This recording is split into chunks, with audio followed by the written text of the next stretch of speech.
Assalamu alaikum friends, today I will discuss how to fix Telegram app black screen issue in red.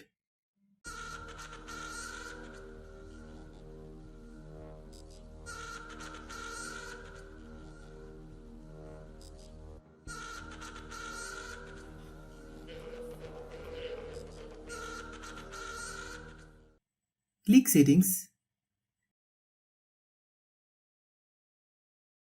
Click app management.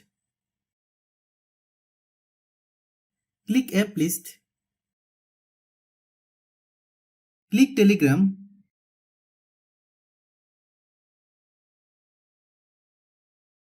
Click storage use. Click clear data. Clear Telegram cache.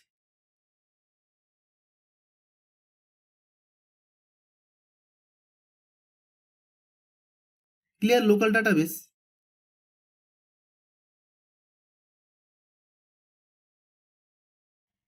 Click force stop.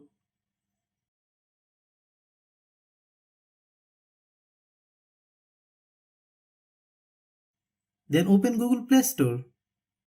Then search Telegram. Click Telegram.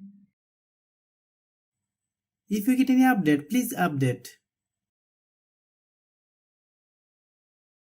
Thanks for watching.